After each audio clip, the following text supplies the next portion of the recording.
Hello दोस्तों, जय Shri Ram. I am YouTuber Rajput I guess from Varanasi Uttar Pradesh. तो दोस्तों, आज के इस इम्पॉर्टेंट वीडियो में हम बात करने वाले हैं क्या पति के प्रॉपर्टी पर पत्नी का अधिकार कैसे होता है, क्यों होता है और किस तरह होता है, अगर होता भी है तो कितना होता है, और इन सब विषयों के बारे में हमारा कानून क्या कहता है। क्या पति के प्रॉपर्टी पर पत्नी का अधिकार होता है और इसके बारे में हमारा कानून क्या कहता है, ये सारी चीज़ें हम बातें करने वाले हैं इस आज की वीडियो में। दोस्तों, अगर आप हमारे यूट्यूब चैनल पर नए हैं तो हमारे यूट्यूब चैनल को सब्सक्राइब करके बेल आइकन को जरूर दबाइएगा ताकि आपको ऐसी ही इंपॉर्टेंट वीडियो मिलती रहे। तो चलिए, बिना किसी देरी के हम अपनी आज की वीडियो को शुरू करते हैं।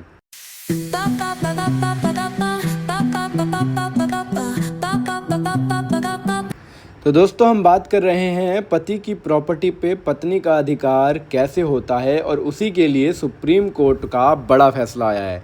आखिर अगर पत्नी का अधिकार है तो कैसे है, क्यों है और कितना है और कब होगा वो अधिकार। पति चाहेगा तब होगा कि शादी करने के बाद ही हो जाता है, ये सारी चीज़ें। तो दोस्तों, wife property rights Bharatiya Samaj में विवाह एक महत्वपूर्ण संस्था है जहां परंपरागत रूप से महिला को अपने माता पिता का घर छोड़कर पति के घर में नया जीवन शुरू करना होता है। इस बदलाव के साथ कई सवाल उठते हैं, विशेषकर संपत्ति के अधिकारों के संबंध में। हाल ही में सुप्रीम कोर्ट ने पति की संपत्ति में पत्नी के अधिकारों पर एक महत्वपूर्ण फैसला सुनाया है। इस लेख में हम इसी विषय पर चर्चा करेंगे और जानेंगे कि क्या सिर्फ विवाह के आधार पर ही कोई महिला पति की संपत्ति में बराबर की हकदार बन जाती है। ये कैसा बात हुआ भैया। अगर कोई लड़की अपने एक लड़के से शादी कर ले और उसके पूरे प्रॉपर्टी पे उस लड़की का अधिकार हो जाए, ये कहाँ का इंसाफ हुआ यार। तो सामान्य धारणा और वास्तविकता के आधार पर अधिकांश लोग मानते हैं कि विवाह के बाद पत्नी पति की सारी संपत्ति में हिस्सेदार बन जाती है, लेकिन कानूनी दृष्टिकोण से यह धारणा पूरी तरह सही नहीं है। भारत में संपत्ति के अधिकारों को विभिन्न कानूनों द्वारा नियंत्रित किया गया है, जैसे भारतीय उत्तराधिकार अधिनियम, हिंदू उत्तराधिकार अधिनियम और मुस्लिम पर्सनल लॉ। ये कानून स्पष्ट करते हैं कि केवल विवाह कर लेने से महिला को पति की संपत्ति पर पूरा अधिकार नहीं मिलता है, बल्कि यह कई कारकों पर निर्भर करता है। मतलब कुछ चीज़ें होती हैं, अगर वो होती हैं तभी ये पत्नी का अधिकार होता है पति के प्रॉपर्टी पर। तो वो क्या है, चलिए जानते हैं। पति की मृत्यु के बाद पत्नी के अधिकार बड़े हद तक इस बात पर निर्भर करते हैं कि क्या पति ने कोई वसीयत छोड़ी है। अगर पति ने मृत्यु से पहले वसीयत लिख दी है तो संपत्ति का बंटवारा उसी के अनुसार होगा। यदि वसीयत में पत्नी को कोई संपत्ति नहीं दी गई है तो उसे उस संपत्ति पर अधिकार प्राप्त नहीं होगा। हालांकि भारतीय कानून में पत्नी को कुछ न्यूनतम अधिकार प्रदान किए गए हैं जिन्हें वसीयत के माध्यम से भी नकारा नहीं जा सकता। बिना वसीयत का मामला। यदि पति की मृत्यु बिना वसीयत के हो जाती है, यानी वह इंस्टेंट मर जाता है, तो हिंदू उत्तराधिकार अधिनियम के अनुसार पत्नी पति की संपत्ति की कानूनी उत्तराधिकारी होती है। इस स्थिति में पत्नी पति के बच्चों और अन्य कानूनी उत्तराधिकारों के साथ संपत्ति में हिस्सा प्रदान करती है। हिंदू उत्तराधिकारी अधिनियम की धारा 8 के अंतर्गत पत्नी पति की संपत्ति की प्राथमिक वारिसों में से एक होती है।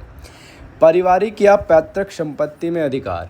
हिंदू उत्तराधिकार अधिनियम की धारा 8 के अनुसार एक महिला का अपने ससुराल की पैतृक संपत्ति पर स्वयं अधिकार नहीं होता है जब तक उसका पति या सास ससुर जीवित है।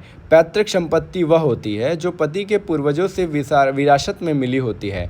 पति की मृत्यु के बाद ही पत्नी को पति के हिस्से की पैतृक संपत्ति पर अधिकार प्राप्त होता है, वह भी अन्य कानूनी कार्रवाइयों के तहत। तलाक या अलगाव की स्थिति में अधिकार। तलाक या पति से अलग होने की स्थिति में कानून पत्नी को पति की संपत्ति में सीधे अधिकार प्रदान नहीं करता है। इस स्थिति में पत्नी को केवल भरण पोषण या गुजारा भत्ता पाने का अधिकार होता है, जो उसकी और उसके बच्चों की बुनियादी ज़रूरतों को पूरा करने के लिए होता है। यह भत्ता पति की आर्थिक स्थिति, पत्नी की आवश्यकताओं और अन्य परिस्थितियों के आधार पर तय किया जाता है। सुप्रीम कोर्ट के महत्वपूर्ण फैसले क्या हैं। 1978 में सुप्रीम कोर्ट के गुरुपद खंडप्पा मकदम बनाम हीराबाई खंडप्पा मकदम मामले में एक ऐतिहासिक फैसला सुनाया था। इस फैसले ने साझा संपत्ति के मामले में महिलाओं के अधिकारों को मजबूत किया। सुप्रीम कोर्ट ने माना कि जहां पति और पत्नी दोनों ने संयुक्त रूप से संपत्ति अर्जित की है, वहां पत्नी को भी उस संपत्ति में समान अधिकार मिलेगा। यह निर्णय महिलाओं के आर्थिक अधिकारों के लिए एक महत्वपूर्ण मील का पत्थर साबित हुआ था। स्त्रीधन और पत्नी की निजी संपत्ति।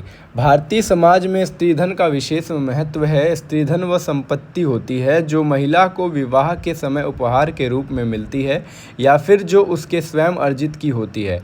पत्नी का अपने स्त्रीधन का पूर्ण अधिकार होता है और पति या उसके परिवार का इस पर कोई अधिकार नहीं होता है।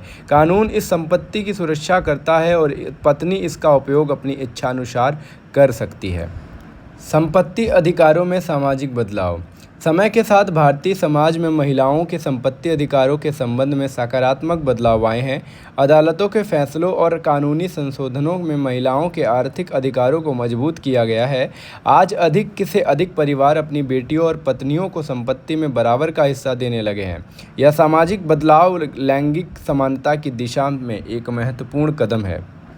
अंत में यह स्पष्ट है कि केवल विवाह कर लेने से ही कोई महिला अपने पति की संपत्ति में बराबर की हकदार नहीं बन जाती। संपत्ति के अधिकार विभिन्न कानूनों, परिस्थितियों और व्यक्तिगत निर्णयों पर निर्भर करते हैं।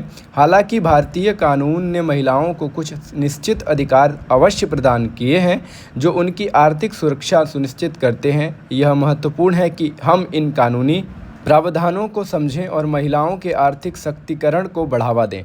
तो दोस्तों, आज के इस वीडियो में मैंने आपको बताया और समझाया कि पति की प्रॉपर्टी पर पत्नी का अधिकार कैसे होता है, क्यों होता है और कब होता है, और क्या है कानून के नियम। अगर पत्नी को अपने पति के प्रॉपर्टी पर हिस्सा चाहिए तो कानूनी कार्रवाई करके उस प्रोसीजर्स को फॉलो करना पड़ेगा और तभी पत्नी को पति की प्रॉपर्टी पर हिस्सा मिलेगा।